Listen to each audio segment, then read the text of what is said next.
Months passed, but the house still breathed in whispers. The walls remembered laughter.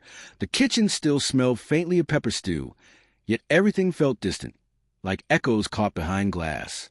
Adesuwa woke before dawn each morning. She no longer needed an alarm. Loneliness kept time for her. She brewed tea slowly, the steam curling like unspoken words. Outside, Legos hummed with life, hawkers shouting, buses honking. But inside, her world stayed muted. The city called her a hero. Awards and praises had flooded her inbox for weeks. But none of it filled the silence in her home. Sometimes she sat at the dining table and traced the wood with her fingers. Across from her stood the empty chair where Ifeanyi once sat. She whispered, "Was victory worth this quiet?" and waited for an answer that never came. At night, she lay awake listening to Tara's gentle breathing and Amadi's soft snores. She thought of the word peace, how everyone spoke it like a gift, but never warned her how heavy it could feel when it came with emptiness. In a small, dusty town far from the noise of Legos, Ifeanyi found a rhythm again. His new life was slower, smaller, but real. He worked at a rural school where the desks leaned and the walls peeled, yet the children's laughter carried like music. Their smiles didn't care about degrees or titles. They cared that he showed up. He taught them how to type on computers older than their parents' marriages. Each key pressed made a soft click that filled the air like prayer. The school couldn't afford fans, so sweat rolled down his temples while he worked. But he didn't mind. Each day ended with a kind of tired that felt clean. At night, he sat by the window in his rented room. The walls cracked with age. He wrote in a small brown notebook every evening. Forgive yourself before asking anyone else. It became a ritual. Each time his pen touched paper, the guilt loosened its grip a little more. Sometimes the town generator died, plunging him into darkness. He'd light a candle and whisper to himself, maybe this is what starting over means, seeing enough light to take one step, not the whole road. Adesuwa told herself she had moved on. Yet, late at night, she would open her laptop and check the school's community page. She justified it as curiosity, just keeping track of one of LuminaTech's charity partnerships. But her heart knew better. There she saw him, bent over a computer surrounded by laughing children. The caption read, Mr. Ifeanyi repairing laptops donated by well-wishers. He looked thinner but peaceful. She stared at the photo until her eyes burned. He's still building light, she whispered, even from ashes. For a fleeting second, pride melted into warmth. Then she closed the browser and forced herself back to work. She didn't realize she was smiling, but peace has a way of reminding you of unfinished business. One night, while backing up company data, she stumbled upon Ada's final message again, the one that mentioned an open door. It gnawed at her. She opened LuminaTech's archives and began to trace every transaction connected to Ada's projects. At first, it was routine, vendor names, receipt numbers, verification dates. Then she noticed something strange. One payment looped through an inactive vendor ID from years ago. That shouldn't have been possible. Her fingers froze above the keyboard. She followed the trail deeper until it ended at an address in Surulere. So the ghost never left, she murmured. 2 days later, Adesuwa visited the address. The sign outside read Balogun & Sons Accounting, but the letters were fading. Inside, an old man sat behind a cluttered desk, surrounded by paper piles that looked older than him. "Mr. Balogun?" she asked. He looked up sharply. "Yes? Who, oh? You're that LuminaTech woman, the one from the news." Adesuwa nodded politely. "I just need clarity on some past invoices." He sighed heavily, rubbing his trembling hands. "Ada and Amadi," he said quietly. "She told me to hide the trails. She said it was for charity restructuring. I believed her at first. Later, she threatened to ruin my name." Adesuwa watched him carefully. "Fear feeds lies," she said softly. He nodded, his eyes moist. "Then maybe it's time fear feeds truth." He reached under the desk and pulled out a dusty folder. Inside were receipts signed by Ada and one signed by someone else. Someone still active at LuminaTech. The blood drained from Adesuwa's face. "Who is this?" she asked. Balogun shook his head. "I never met them. just followed instructions. She left quietly, clutching the folder like a wound. 3 nights later, a brown envelope appeared on her doorstep.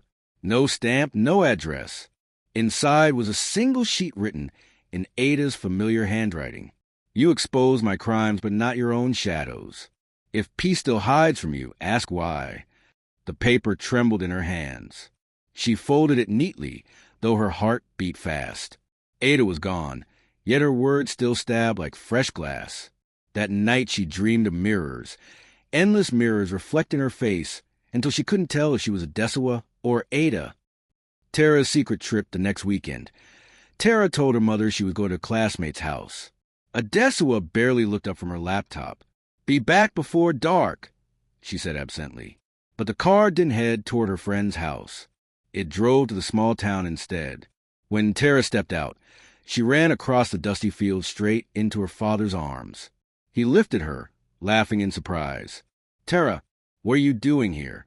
"Mom pretends she doesn't care," she whispered, her eyes glistening. "But she still looks sad when she thinks of you."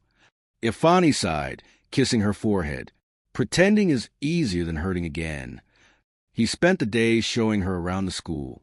They planted a tree behind the classrooms and named it Hope.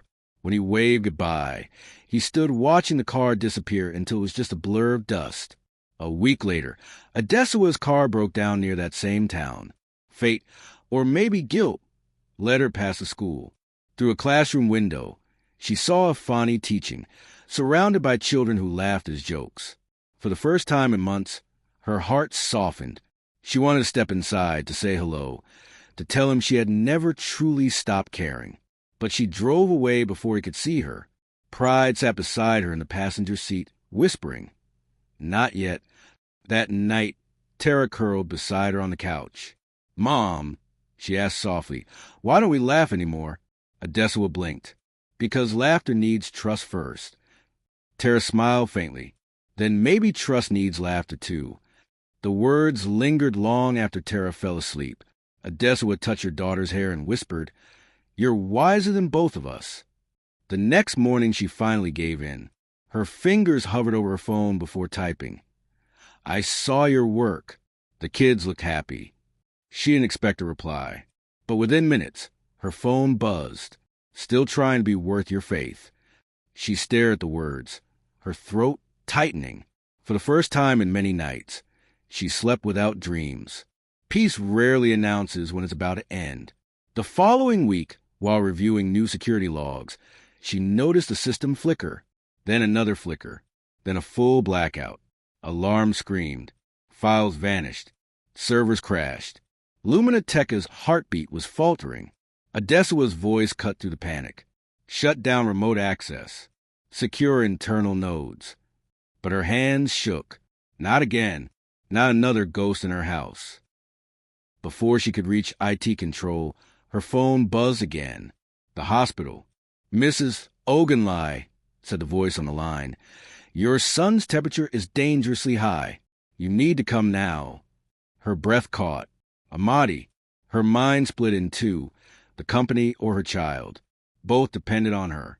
She stared at her reflection in the glass door, half a leader, half a mother, and whispered, "God, help me." With trembling fingers, she dialed the one number she never thought she'd call again. "Ifeanyi," she said, voice breaking, "I can't be in two places. LuminaTech is under attack, and Amadi is in the hospital. Please." He didn't hesitate. "Go to him. I'll handle the system." Her lips parted. "You'll do that for me?"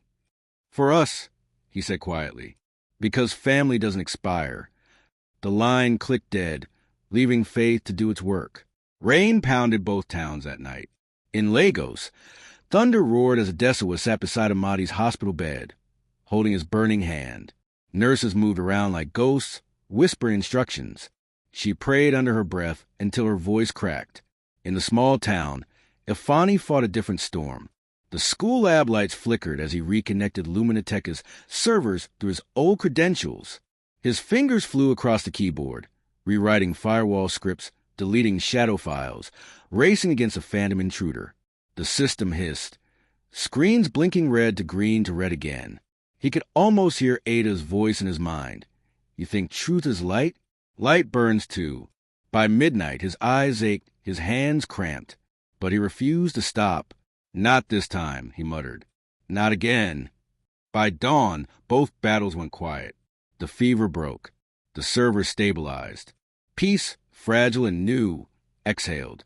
Morning sunlight crept through Adesuwa's curtains. Her phone buzzed softly.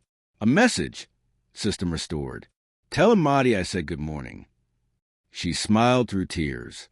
Gratitude washed over her like rain after drought. She wanted to call him, to say thank you, to say come home. But before she could, another notification appeared. Unknown sender. Same name as before. Anderson, I warned you, Adesuwa. You fixed the surface, not the source. Her heart skipped. She opened LuminaTech's dashboard. A new file blinked at the top of the directory, created just minutes ago. Its title pulsed like a heartbeat. El Rebirth Protocol. She whispered, Ada, what have you done this time? The file opened by itself. The cursor moved as if an invisible hand typed. The light always returns. Then the screen faded to black. Outside, the rain had stopped, but the air still smelled like thunder waiting. The storm ended, but a darker one just began. Ada's shadow lives again inside the very light Adesuwa built. Next time, love will face its final trial, and forgiveness will decide who survives it. Stay tuned for the next episode. Like, subscribe, and share tales of love and revenge.